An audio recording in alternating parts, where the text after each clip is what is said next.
Assalamualaikum warahmatullahi wabarakatuh. Alhamdulillahi rabbil alamin.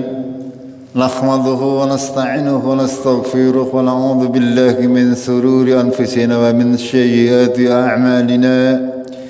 May yahdihillahu fala mudilla lahu wa may yudlilhu fala hadiya lahu. Asyhadu an la ilaha illallah wahdahu la syarika lahu wa asyhadu anna Muhammadan abduhu wa rasuluh. Allahumma salli wa sallim wa barik ala Muhammad wa ala alihi wa ala ashabihi ajma'in. Amma ba'd. Qala Allah ta'ala fil kitabihil karim. A'udzu billahi minasy syaithanir rajim. Ya ayyuhalladzina amanu taqullaha wa qulu qawlan shadidan yuslih lakum a'malakum wa yaghfir lakum dhunubakum wa may yuti'illaha wa rasulahu faqad faza fawzan 'aziman. Jemaah maghrib rahimakumullah. Segala puji bagi Allah yang sudah memberikan kemudahan kepada kita semuanya sehingga sampai hari ini di akhir bulan Sya'ban kita masih diberi istiqomah, diberi kesabaran untuk bisa senantiasa menjalankan seluruh syariat agama Allah dengan berusaha untuk melakukannya sebaik-baiknya semampu kita semuanya. Jamaah rahimakumullah, kami ingatkan bahwasanya ini bulan Sya'ban sudah memasuki tanggal 26 kalau nggak salah, panjenengan yang masih mempunyai hutang puasa, monggo masih ada kurang lebih waktu 3 atau 4 hari. Ya, kita tidak tahu, belum mengetahuinya apakah 1 Ramadan itu Senin atau Selasa. Nanti kita tunggu sidang isbat dari pemerintah. Ya. Panjenengan yang mungkin barangkali pada Ramadan tahun yang lalu masih mempunyai hutang, ya, monggo untuk bisa diselesaikan kalau dalam keadaan sehat, ya. Kalau tidak dalam keadaan sehat, ya ketika sehat. Jamaah rahimakumullah, hal-hal yang perlu panjenengan ilmui sebelum memasuki Ramadan, mudah-mudahan semua hukum-hukumnya panjenengan sudah bisa memahaminya dengan benar. Ya, kalaupun belum bisa atau masih ada yang mungkin ragu-ragu dalam pelaksanaannya, monggo untuk bisa ditanyakan kepada kami, ya nanti akan kita cari jawabannya atau solusinya bagaimana, karena ternyata masih ada beberapa kaum muslimin maupun muslimat yang tidak mengetahui. Contoh kemarin ada yang bertanya tentang fidyah. Ada orang sakit, ya sakitnya TBC kalau nggak salah, ya harus minum obat rutin selama beberapa bulan. Padahal dia masih hutang puasa. Terus bagaimana solusinya? Ya, jamaah rahimakumullah, di dalam Al-Quran sudah sangat jelas. Wa man kana minkum maridun aw ala safarin fangiddatum min ayamin ukhar.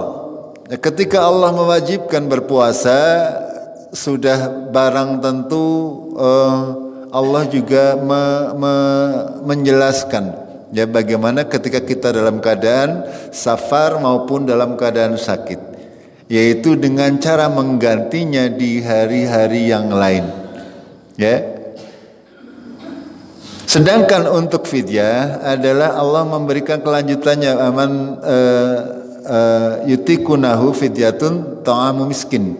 Barang siapa yang tidak sanggup lagi untuk berpuasa, itu baru boleh membayar fidyah. Akan tetapi kata Allah, wa antasumu khairul lakum in kuntum ta'lamun. Akan tetapi berpuasa lebih baik daripada membayar fidyah. Itu. Jadi yang perlu kita garis bawahi, ya, selama orang tersebut masih diharapkan sembuh bisa dan mampu untuk berpuasa, itu tidak ada fidyah. Ya, harus mengganti puasa di hari yang lain. Itu yang harus kita pahami. Ya. Orang yang masih muda-muda, sakit misalnya, ya, seperti di kasus sakit TBC yang harus minum obat, ya tidak boleh dia membayar fidyah. Ya tidak boleh membayar fidyah, harus mengganti di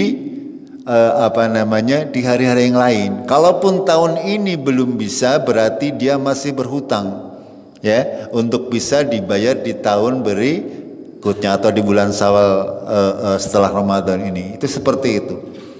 Ya, terus dia bertanya lagi, bagaimana caranya membayar fidyah sedangkan saya yang bersangkutan orang yang ngode. Pripun jawabannya? Orang ada duit nggak bayar fidyah. Misalkan dia harus membayar fidyah, ternyata dia tidak mampu untuk bayar fidyah. Syariat agama Allah adalah syariat agama yang mudah. Mungkin panjenengan sudah pernah mendengar kisahnya ketika Rasulullah SAW mendapati seorang muslimin, ya, mengadu kepada Rasulullah, ya Rasulullah, kurang lebih ini hadisnya, dia menceritakan bahwasanya celaka saya ya Rasulullah, saya siang-siang nggak tahan dengan istri saya sehingga mencampuri padahal saya sedang berpuasa. Apa kafaratnya ya Rasulullah? Itu apa jawaban Rasulullah? Rasulullah memerintahkan kepada orang tersebut untuk apa? Untuk berpuasa selama 2 bulan berturut-turut, begitu katanya. Lalu orang tersebut berkata, ya Rasulullah, jangankan 2 bulan berturut-turut, yang sebulan saja saya sudah tidak sanggup paribasana, apalagi harus 2 bulan berturut-turut, saya tidak mungkin sanggup. Lalu Rasulullah melanjutkan, ya sudah, kalau begitu kamu memberi makan 60 orang miskin.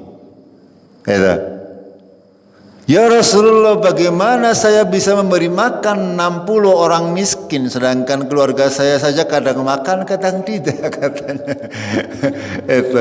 Lalu Rasulullah menurunkan kembali, ya sudah, kamu memberi makan kepada orang miskin 1 bolehlah. Dia ngomong lagi, ya Rasulullah, di kampung saya nggak ada yang miskin, saya sudah paling miskin. Begitu jawabannya.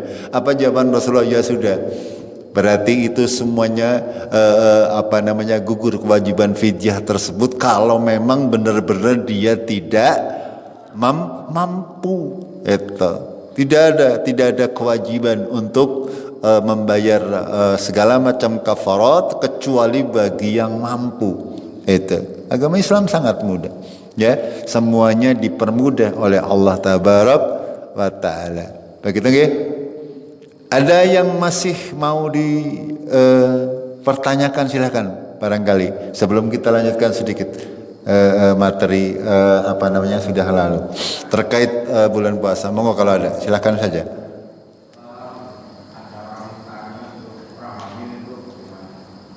Orang hamil, nggih. Jamaah rahimakumullah, untuk orang hamil dan menyusui, ya memang ini ada ikhtilaf para ulama, tetapi dua-duanya mempunyai dasar hukum yang kuat. Akan tapi kami lebih yakin bahwasanya orang hamil dan menyusui termasuk orang yang sakit, yang harus mengganti di hari yang lain. Karena orang hamil dan melahirkan itu kan tidak setiap saat, mesti anak selane nggih. Anak selane, yaitu ketika dia sehat, ya, ketika dia tidak melahirkan, ya, itu semuanya harus diganti di hari yang lain. Sekali lagi ingat, wa antasumu khairul lakum in kuntum ta'lamun, bahwa berpuasa itu lebih baik bagi kalian jika kalian mengetahui, ya. Para ulama salafus salih, mereka orang-orang yang membayar fidyah itu rata-rata yang umurnya sudah 80 tahun ke atas, ya, yang sudah tua renta, yang sudah tidak punya tenaga. contoh ibune nyong lah hampir 90 tahun itu ya sudah boleh membayar fidyah. Kalau yang masih muda-muda ya dengan alasan melahirkan ataupun menyusui, saya kira kurang tepat. Walaupun ada beberapa ulama yang membolehkan dengan membayar fidyah. Begitu nggih? Itu tinggal monggo, tinggal panjenengan mantapnya di mana. Ya akan tapi kalau menurut saya pribadi ya berdasarkan pendapat para ulama yang lebih kuat adalah wanita hamil melahirkan dan menyusui itu adalah mengganti di hari yang lain. Begitu. Ada lagi? Nggih.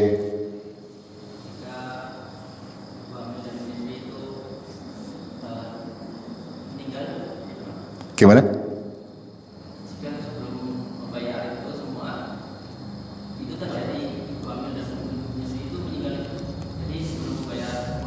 Ya, ya, enggak apa-apa. Ya, ketika orang tersebut meninggal dunia, ya, otomatis kewajibannya adalah gugur. Ya, tidak ada dalil yang mengatakan misalnya kalau orang tua punya hutang puasa itu walinya harus menyaur hutangnya atau membayar sekian ribu untuk nyauri hutang puasanya, kecuali ada dalil yang memerintahkannya. Itu semuanya adalah kita baru menjalankannya. Kalau selama tidak ada dalil yang mengatakan boleh misalnya diganti oleh anaknya atau siapapun juga, itu berarti kewajiban itu semuanya gugur.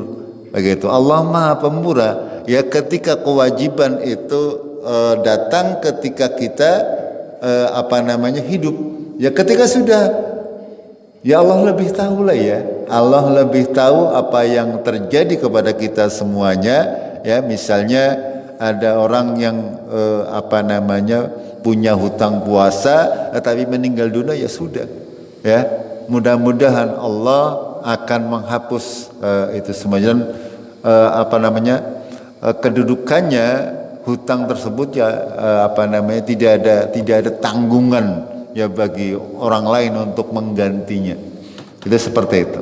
Ya tidak masalah. Ya kalau sudah ketika ada masih hutang puasa terus yang bersangkutan meninggal dunia, yaitu semuanya tidak ada satupun dalil yang mengatakan bahwasanya harus menggantinya, baik suami, baik istri kepada suaminya ataupun anaknya. Itu seperti itu. Ya, karena memang untuk ibadah-ibadah yang boleh diwakilkan ketika orang meninggal dunia itu hanya ibadah haji, ya, yang ada dalilnya. Ketika kita misalnya mau menghajikan orang tua kita yang sudah meninggal dunia, misalnya seperti itu baru diperbolehkan. Kalau untuk sholat dan sebagainya tidak ada dalil. Ketika orang meninggal ya sudah, ya, ketika dia dalam kehidupannya banyak meninggalkan sholat ya sudah, tanggung jawab pribadi, dan mudah-mudahan Allah mengampuni. Ya, itu kan di luar kemampuan kita. Kita masih punya hutang berpuasa, kecuali hutang duit beda nih.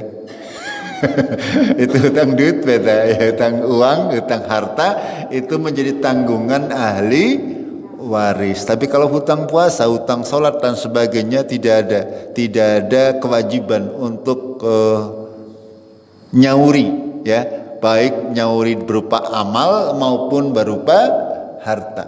Ya, kadang ada sebagian dari kita ya ketika orang misalnya beberapa bulan sakit, ya, ketika meninggal dunia ada orang yang mengatakan bahwa dia harus membayar sekian hari puasanya dengan sejumlah harta dan sebagainya. Itu semuanya tidak ada dalilnya sama sekali. Begitu nggih, Mas? Ada lagi? Tidak ada nggih? Enggak. Safar itu jarak minimal berapa kilometer? Nggih, siap. Safar jarak minimalnya berapa kilometer? Ya. Seperti yang sudah sering kami jelaskan, secara umum kalau dihitung jarak itu adalah sekitar sekitar perjalanan, kalau zaman dahulu kan perjalanannya menggunakan ya onta. Kalau dari sini sampai Purwokerto naik onta itu sudah terhitung safar.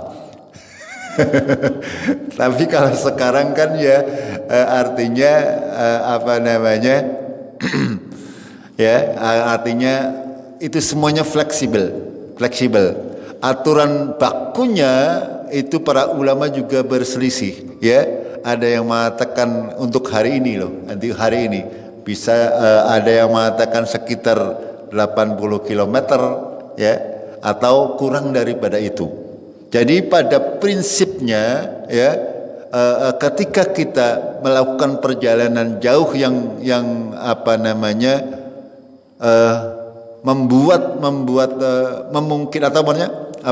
memungkinkan kita dilanda kesusahan di jalan, ya, itu bisa dinamakan safar, ya. Ketika kita misalnya dari sini ke kalau Purwokerto, mungkin kalau naik kendaraan sekarang kan tidak patut kalau dikatakan safar. Akan tetapi secara syariat itu masuk, ya, masuk apa namanya batas tersebut.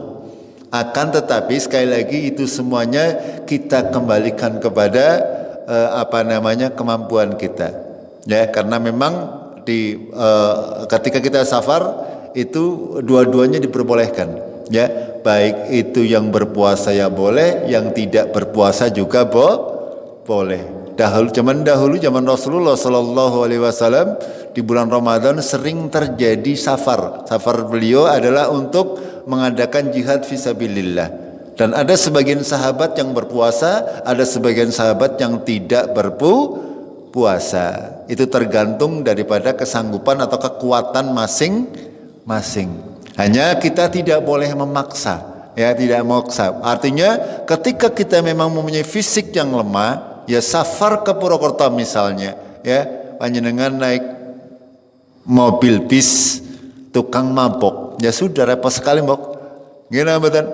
Ya itu bisa saja kita namakan safar, tidak masalah kalau memang benar-benar dia kesusahan di jalannya, karena secara jarak sudah memenuhi syarat. Itu begitu nggih Pak? Ya, nggih monggo. Gitu. Puasa nih, ngomongin orang itu dapat pahala tidak? Iya. Ngomongin orang tuh sama orang mulai dapat pahala. Guys sekalian Pak Danu pripun sekalian. Makan minum aja di tempat tidur sama bangun, nah itu tidaknya itu yang diaturnya itu pakai makanan apa makanan yang agak matang ya. Iya. Ya. Kalian lah ada lagi. Ya monggo. Masalah orang hamil banyak itu puasa harus bleng 1 bulan apa bisa dicicil gitu. Oh iya. Siap 3 dulu. Yang pertama Rasulullah Shallallahu Alaihi Wasallam bersabda yang kurang lebih artinya, berapa banyak orang yang berpuasa tidak akan mendapatkan pahala kecuali tidak akan mendapatkan apa-apa kecuali lapar dan haus. Itu di antara, ya, orang-orang yang hanya mendapatkan lapar dan haus adalah ketika dia berpuasa akan tapi tidak meninggalkan perbuatan-perbuatan dosa. Nah sekarang yang ditanyakan rasane wong dosa napa mboten?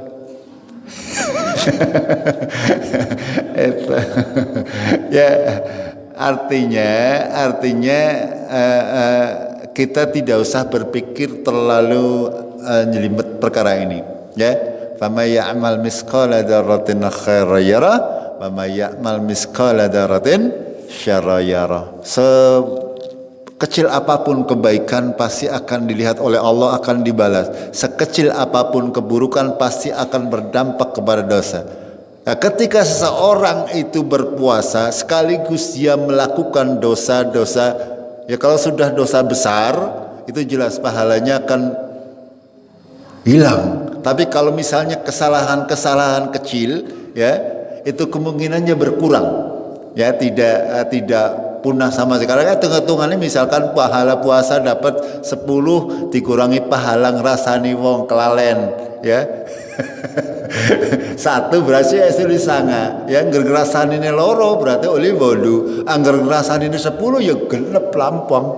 Pada bae ora oli pahala, tergantung seberapa dia melakukan kesalahan dan dosa tersebut. Ini kira-kira secara matematiknya seperti itu, ya.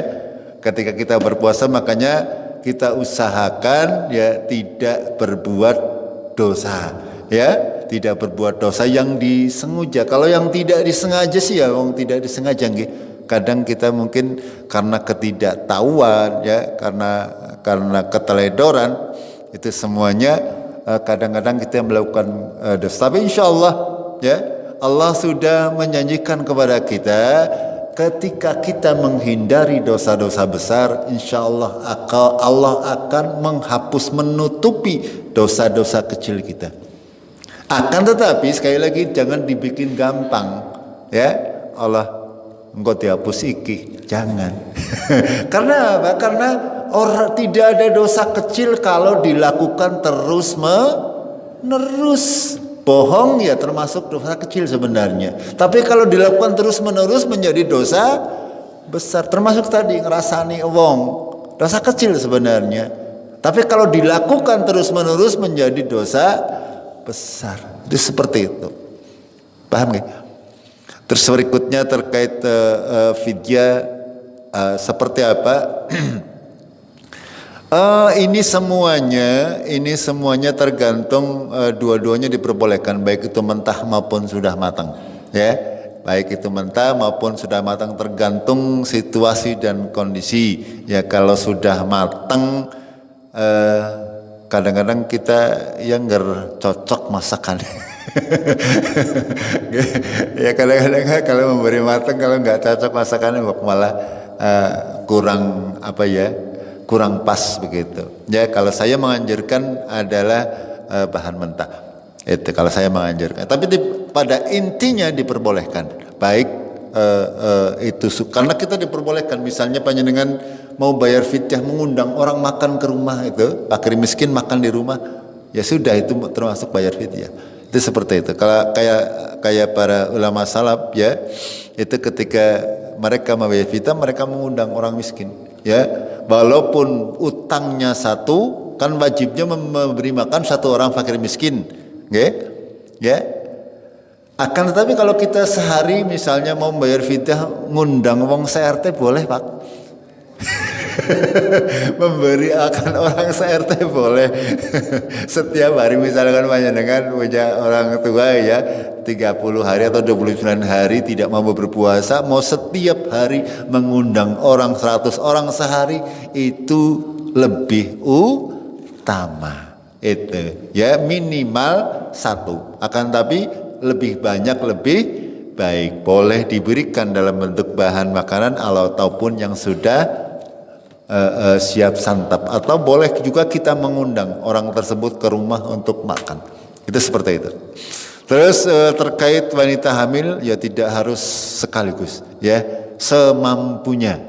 Sekali lagi, ya, dipipil boleh, dicicil boleh, ya. Yang paling utama adalah disegerakan. Segerakan artinya jangan menunda-nunda, ya. Ketika punya hutang segera di bulan-bulan Syawal, akhir-akhir bulan Syawal, ya, kita usahakan sudah nyaur. Akan tetapi kita boleh juga mengakhirkan, kayak Aisyah radhiyallahu anha, biasanya beliau mengakhirkan, ya, karena kesibukan beliau, ya, mendampingi Rasulullah, sehingga tidak sempat nyaur di awal-awal. Artinya ini semuanya fleksibel, ya, fleksibel, ya. Akan tetapi jangan ditunda-tunda, karena ketika kita sudah punya kemampuan untuk nyaur utang, tapi tidak punya utang, keburu mati. Nah, ini permasalahannya. Ya, berarti panjenengan sudah berdosa kepada Allah, ya. Kecuali panjenengan punya utang, belum mampu, masih sakit, tapi meninggal, itu kan berarti belum mampu. Artinya sudah dihapus oleh Allah. Akan tapi ketika panjenengan sudah punya kemampuan, sehat, waras, bergas, tapi orang nyaur-nyaur, yang keburu mati, nah ini sudah berdosa kepada Allah Tabaraka wa Ta'ala. Begitu nggih? Ini untuk masalah nyaur ya fleksibel, ya boleh sekaligus, boleh Senin Kemis, boleh beberapa hari dan sebagainya. Begitu? Ada lagi? Nggih.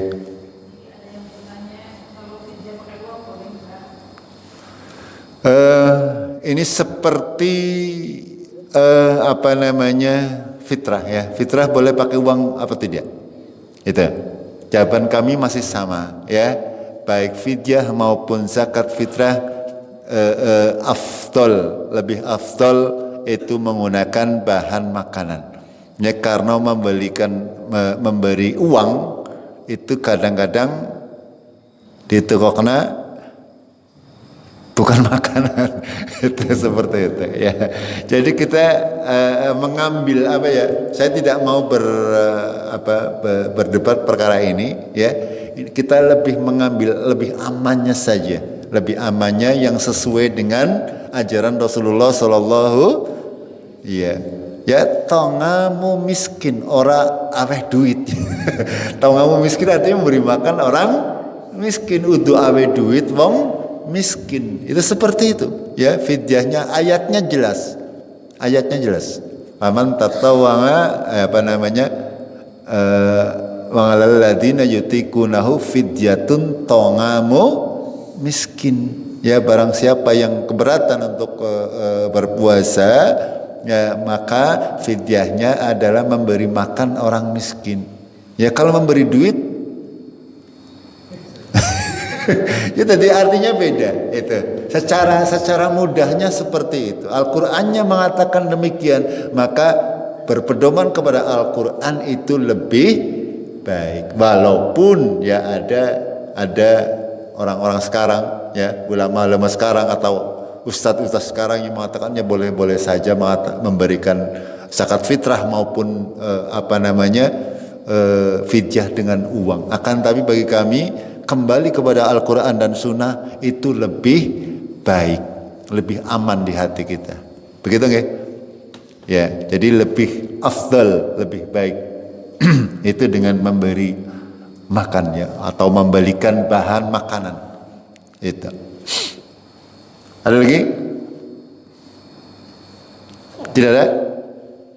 Kalau sudah tidak ada, barangkali kita harus senantiasa mempersiapkan hati kita, mempersiapkan diri kita untuk bisa mendekatkan diri kepada Allah, karena memang kita tidak mengetahui apa yang akan terjadi besok hari. Kita semuanya tidak tahu apakah kita bisa menjalankan Ramadan tahun ini dengan sempurna atau tidak.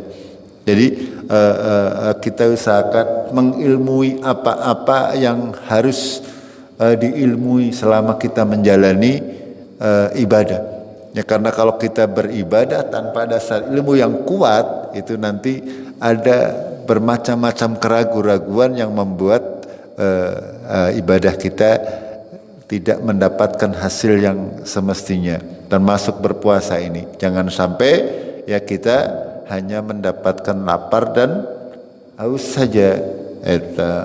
Lagi puasa, panjenengan berusaha mempuasakan hati juga ya, untuk menghindari sebisa mungkin hal-hal yang bisa mengurangi pahala puasa.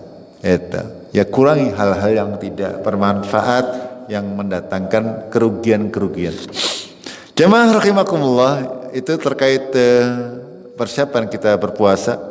Kita akan lanjutkan ya sedikit saja untuk kaidah yang ketiga terkait dengan akidah, memahami tauhid ya, kaidah dalam memahami tauhid. Kita kemarin pada kaidah yang kedua kita sudah menyampaikan bahwasanya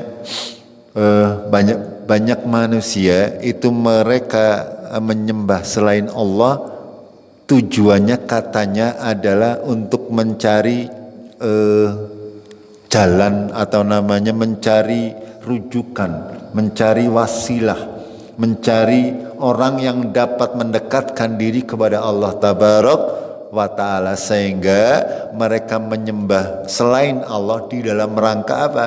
Untuk mendekatkan diri kepada Allah. Itu seperti itu. Bahkan Allah dalam Al-Quran sudah menjelaskan kepada kita, kalau kita mau berdoa ya langsung kepada Allah, tidak usah menggunakan perantara. Orang yang disembah itu tersebut, orang yang disembah itu juga belum tentu mendapatkan ridho dari Allah. Ya, kita mengharapkan syafaat seseorang, kita harus tahu bahwa orang tersebut sudah mendapatkan ridho dari Allah, bahwa orang tersebut memang akan memberikan syafaat kepada kita di yaumul qiyamah kelak.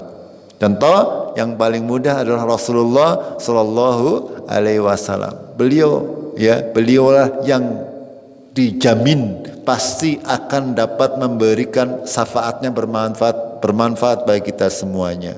Akan tetapi kita diperintah oleh Allah untuk tidak berdoa kepada Rasulullah, berdoanya kepada Allah dengan cara-cara yang diajarkan oleh Rasulullah Sallallahu Alaihi Wasallam. Itu seperti itu ya pada kaidah yang kedua. Sekarang kaidah yang ketiga, al-qanigatus salisah. Kaidah yang ketiga, anna Nabi sallallahu alaihi wasallam, sesungguhnya Nabi sallallahu alaihi wasallam dzahara ala unasim mutafarriqina fi ibadatihim. Ya. Allah berdakwah kepada manusia yang bermacam-macam cara peribadatannya. Rasulullah sallallahu alaihi wasallam dahulu berdakwah kepada manusia, ya, dzahara ala unasin mutafarriqina fi ibadatihim, yang bermacam-macam ibadah mereka, bermacam-macam agama mereka pada saat itu. Ya. Minhum, di antara mereka mayya'budul malaika, ada yang menyembah malaikat. Zaman sekarang ada yang menyembah malaikat nambahan kira-kira? Ada nambahan? Ya, kita tidak tahu secara pasti akan, tapi ada. Ya, dalam apa namanya akidah beberapa orang atau beberapa kaum, ya, mereka menuhankan para malaikat Allah. Ya, contoh misalnya di dalam pemahaman agama, ya, mereka menyembah dewa-dewa yang menguasai dan itu sebenarnya adalah tugasnya para malaikat yang menjaga laut, menjaga angin, menjaga awan, mengatur awan dan sebagainya. Itu semuanya adalah tugas para malaikat. Dan zaman Rasulullah sudah ada orang-orang yang mereka menyembah malaikat. Itu. Lalu wa minhum may ya'budul anbiya awas-shalihin, dan di antara mereka ada yang menyembah nabi dan orang-orang salih. Ya. Zaman Rasulullah pada waktu itu ada juga orang Nasrani dan orang Yahud. Ya, orang Nasrani kita tahu mereka menuhankan Nabi Isa alaihis salam.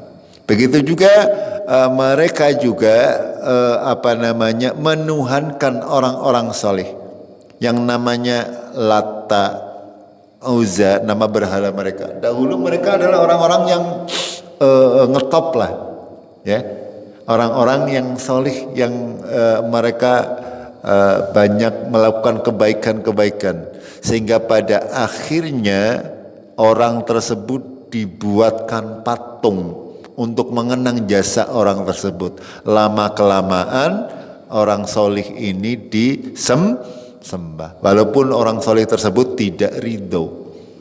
Ya, kenapa Rasulullah sangat keras larangannya terkait patung ini karena memang dampaknya luar biasa. Itu. Kalau ada orang-orang yang punya pengaruh lalu dibuatkan patung, ya setan kan paling pinter, ya. Lama-lama patung tersebut disembah. Lalu apa lagi? Wa minhum may ya'budul asjara wal akhjar. Ada yang menyembah batu dan pohon-pohon. Ya, menyembah batu dan pohon-pohon. Secara umum di kepercayaan kita di Jawa sangat banyak hal-hal seperti ini. Ya. Artinya menyembah batu itu bukan berarti batunya ada juga yang benar-benar batu disembah benar ada. Tapi secara umum misalnya ada orang yang percaya bahwa batu itu bisa mendapatkan rezeki, ini sama saja dengan menyembah batu. Okay, batu akik misalnya ketika dipegang orangnya bisa kebal senjata tajam, ini sama saja menyembah batu. Itu. Atau misalnya terkait pohon, ya kalau ada orang takut Arab negor wit takut mbok wite mengamuk dan sebagainya, ini sama saja, ya menganggap adanya batu keramat, goa keramat, pohon keramat, ini hampir sama. Zaman Rasulullah di Jazirah Arab sana banyak. Ya di kita juga banyak ya zaman dahulu kala. Ya mungkin sampai sekarang di daerah-daerah tertentu masih sangat kental hal-hal seperti ini. Alhamdulillah di kita sudah tidak begitu. Ya, sudah tidak begitu. Walaupun ya tetap masih ada. Saya yakin ya, saya masih ada orang-orang yang peti, ya takut misalnya harus berhubungan dengan kayu kuburan, orang wani ngobong acan. Ini harus dikikis habis, ya harus dikikis habis. Kenapa kita harus takut, ya? Lalu berikutnya, wa minhum may ya'budu syamsa wal qamar. Di antara mereka ada yang menyembah matahari dan bulan. Orang-orang Majusi, ya mereka menyembah api. Orang-orang Jepang, ya dahulu mereka menyembah matahari. Ada juga sampai hari ini, ya sampai hari ini mereka banyak menganut ajaran yang seperti ini. Ya, makanya Rasulullah Shallallahu Alaihi Wasallam ya melarang kita untuk salat di di pas matahari terbit dan pas matahari terbenam, karena pada saat itulah ya para penyembah matahari sedang beribadah. Itu seperti itu dalam hadis Rasulullah menyampaikan seperti itu. Kita lanjutkan. Wa qatalahum Rasulullah sallallahu alaihi wasallam, dan Rasulullah memerangi mereka semuanya. Walam yufarriq bainahum, tidak membedakan di antara mereka. Semuanya didakwai, diperangi oleh Rasulullah sallallahu alaihi wasallam. Lalu beliau menyampaikan dalilnya. Wa dalilu qaulu ta'ala dalam surat Al-Baqarah, wa qatiluhum hatta la takuna fitnatu wa yakuna ad-dinu kulluhu lillah. Ya. Dan perangilah mereka semuanya sampai tidak ada fitnah, ya, dan hanya agama ini hanya milik Allah semata. Itu jamaah rahimakumullah, ayat ini adalah ayat terkait Rasulullah sallallahu alaihi wasallam. Ya, tidak berlaku umum. Itu. Ini hanya berlaku pada zaman Rasulullah sallallahu alaihi wasallam. Rasulullah diperintah oleh Allah tabaraka wa taala agar memerangi mereka semuanya, karena memang Allah hendak menancapkan ajaran agama Islam yang berpusat di Madinah pada saat itu, sehingga membutuhkan situasi sekeliling yang mendukung, sehingga Rasulullah diperintah untuk membersihkan pemahaman atau agama-agama yang disebutkan tadi Orang-orang yang menyembah berhala, menyembah patung, menyembah Nabi, semuanya diperangi oleh Rasulullah Sallallahu Alaihi Wasallam. Lalu beliau menyampaikan dalil terkait orang-orang yang menyembah matahari dan bulan. Kalau Ta'ala dalam Al-Quran, wa min ayatihil lailu wan nahar wasyamsu wal qamar, dan dari ayatnya, ayat-ayat Allah adalah malam dan siang, matahari dan bulan. Itu adalah makhluk ciptaan Allah, ya, makhluk ciptaan Allah yang menunjukkan akan adanya Allah Azza wa Jalla. Maka Allah melanjutkan, la tasjudu lisyamsi wala lil qamar. Janganlah kalian bersujud menyembah kepada matahari dan bulan. Wasjudu lillahilladzi khalaqahunna in kuntum iyyahu ta'budun. Ya. Menyembahlah kalian, bersujudlah kalian kepada yang menciptakan itu semuanya. Jangan bersujud kepada matahari, kepada bulan. Itu semuanya benda mati. Benda mati. Tidak punya kekuatan, tidak punya daya. Sembahlah yang menciptakan itu semuanya. Ini. Itu dalilnya. Lalu tentang malaikat, wa dalilul malaika. Kalau Ta'ala wala ya'murakum an tattakhidul malaika wan nabiyina arbaban. Dan tidaklah menyuruh, ya, Allah menyuruh untuk menjadikan para malaikat dan para nabi sebagai Tuhan-Tuhan selain Allah Tabaraka wa Ta'ala. Jamaah rahimakumullah, zaman Nabi, para Nabi banyak diturunkan oleh Allah malaikat. Wallahu a'lam, untuk zaman sekarang saya yakin masih juga diturunkan. Hanya saja kita tidak mengetahui. Itu. Ya, tidak mengetahui. Dalam bentuk seperti apa, tidak ada dalil yang mengatakan. Ya, akan tetapi tetap akan berlaku sampai hari kiamat.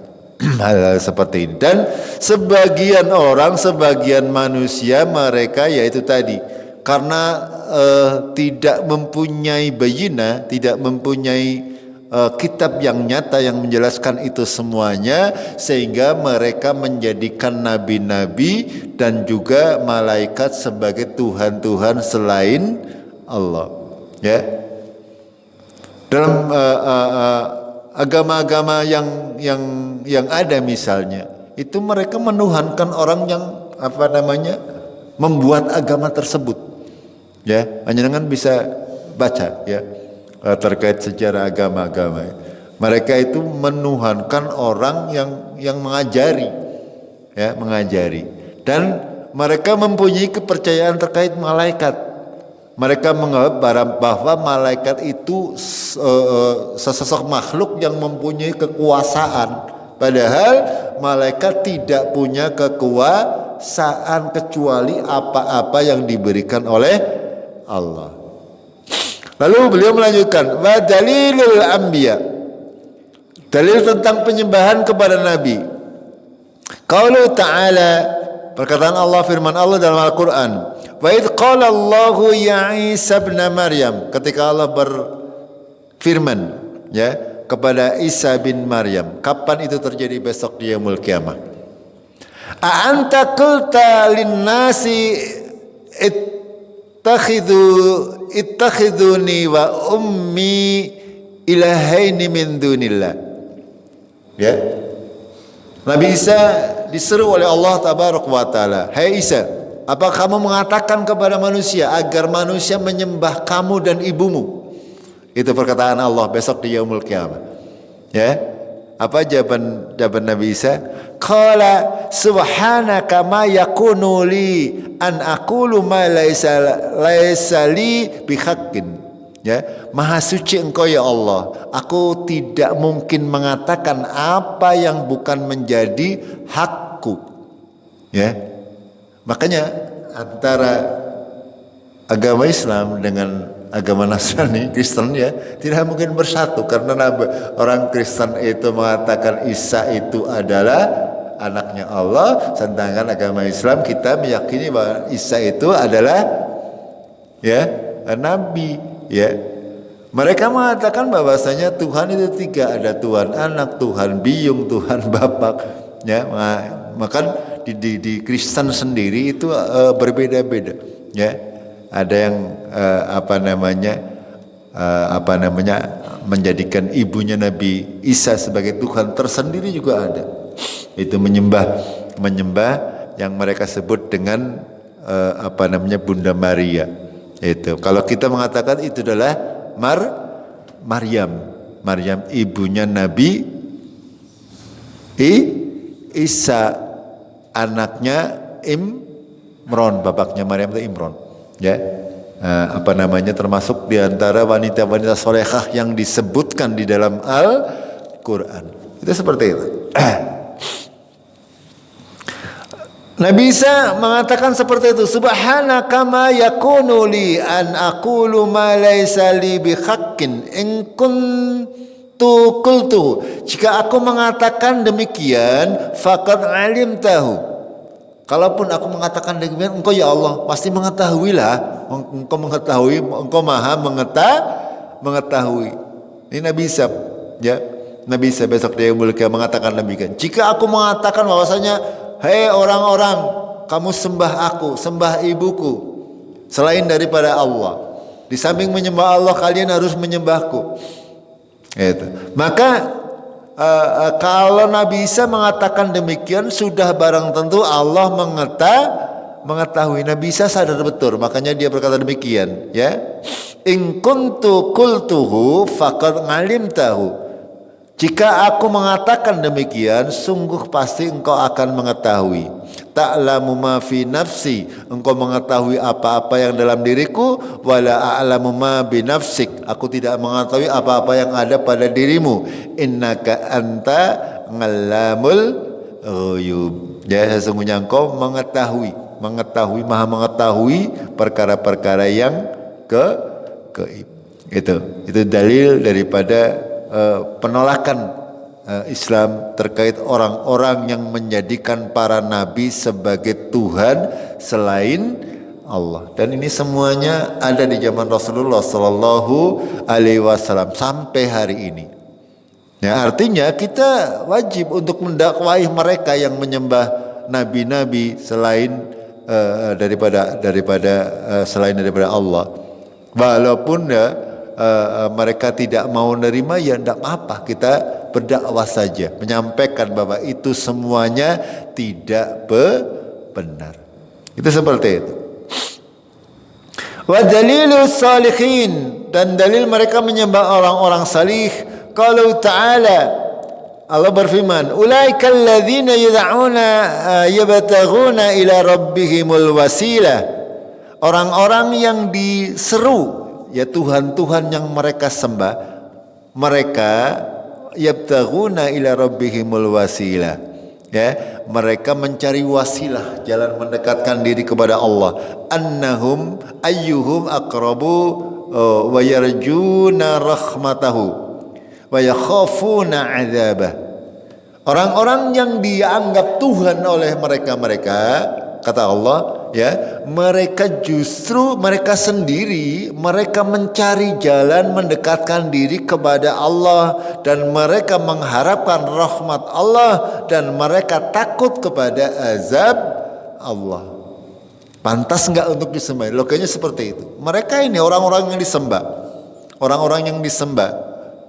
ya, orang-orang yang dituhankan, mereka sendiri, orang-orang tersebut mereka berusaha untuk mencari jalan agar bisa selamat dari azab Allah, mendapatkan rahmat Allah. Kenapa mereka harus disembah?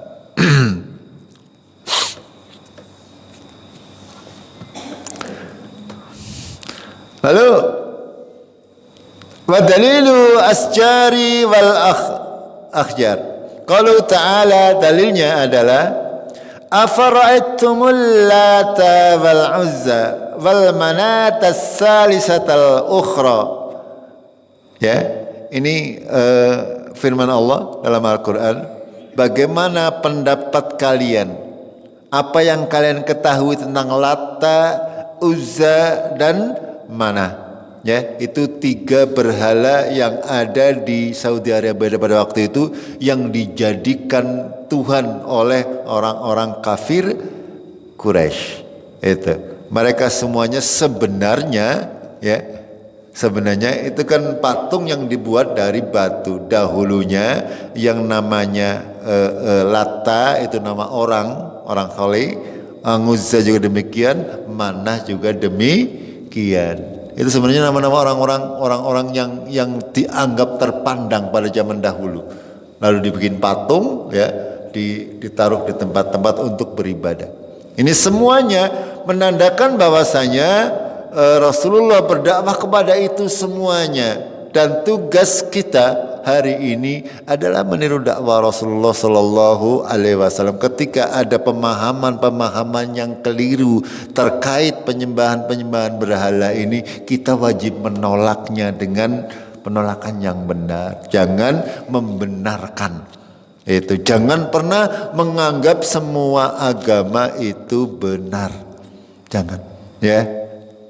Kalau menurut pemeluknya silakan kalau mereka menganggap benar. Akan tetapi ya, inna dina indallahil Islam. Agama di sisi Allah hanya Islam. Ya, yang lain akan rugi dan tertolak, tidak dianggap sebagai sebuah agama yang diridhoi oleh Allah. Ini semuanya, ya, berbagai macam cara mereka berusaha menyembah Allah dengan cara mereka sendiri yang tidak ada tuntunan dari Allah dan Rasulnya, sehingga mereka mempunyai agama yang bermacam-macam. Jamaah rahimakumullah, sampai di sini dulu. Insyaallah kita lanjutkan kalau Senin ya sudah berpuasa, berarti kita mulai dengan kajiannya diganti di sebelum berbuka puasa. Begitu Mbak? Kira-kira mulai jam 5 lah ya sampai adzan. Begitu. Akhirnya kita akhiri dengan kafaratul majlis. Subhanakallahumma bihamdik, asyhadu an la ilaha illa anta, astaghfiruka wa atubu ilaik. Billahi taufiq wal hidayah. Assalamualaikum warahmatullahi wabarakatuh.